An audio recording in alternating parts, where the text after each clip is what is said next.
One of the most subtle yet dangerous things that we should be wary of is ostentation or riya. Ibn Ata'illah rahimahullah, he says in his book of wisdoms, رُبَّمَا دَخَلَ الرِّيَاءُ عَلَيْكَ مِنْ حَيْثُ لَا يَنْظُرُ الْخَلْقُ إِلَيْكَ, that sometimes ostentation or riya penetrates you in such a way that no one notices it. So what is riya? What is ostentation? It's something which is so subtle compared to other, diseases of the heart, things that may plague your heart, evils.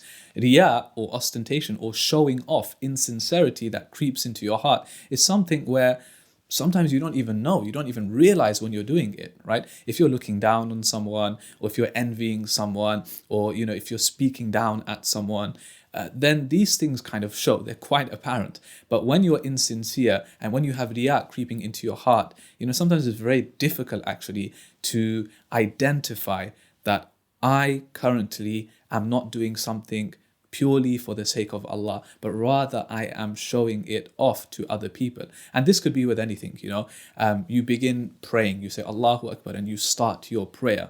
Okay, and this is something that you're thinking, I do this every day, it's for the sake of Allah, but someone walks into the room, or you're in the masjid and there's others around you, and you just have that feeling that I want to prolong this prayer now.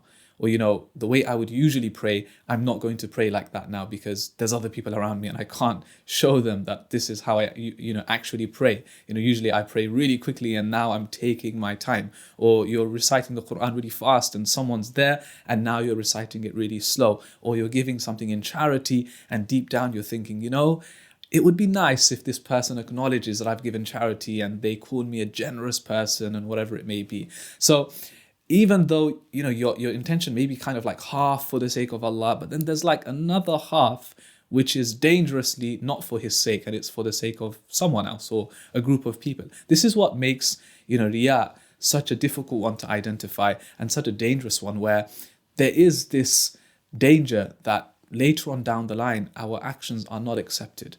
And this is something that we need to make dua to Allah for, that, oh Allah, don't make us bankrupt on the Day of Judgment, where we think we have filled our accounts with so many good deeds, but then we arrive on the Day of Judgment and our deeds are presented to us and Allah says, this wasn't actually for my sake. This is why some of the scholars, they say that there are two forms of shirk. When we hear the word shirk, usually we think it's, associating and ascribing partners to God. That means I have to be worshipping someone other than Allah.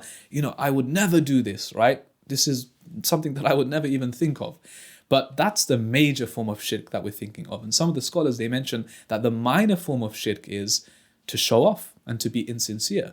And you might think, how is there a correlation between the two? But there is, because when you are, when you show signs and symptoms of ostentation, of riya, what that really means is, I was supposed to do something for the sake of Allah, but now there are other people that I'm worried about, that I'm concerned about. There are other people that, I want, perhaps I'm doing it for their sake as well. And this is like a very subtle form of shirk, which is riya, which is why we constantly have to check our intentions. And we constantly have to ask Allah subhanahu wa ta'ala to accept our actions. Acceptance is the key, and that's what we should be aiming for.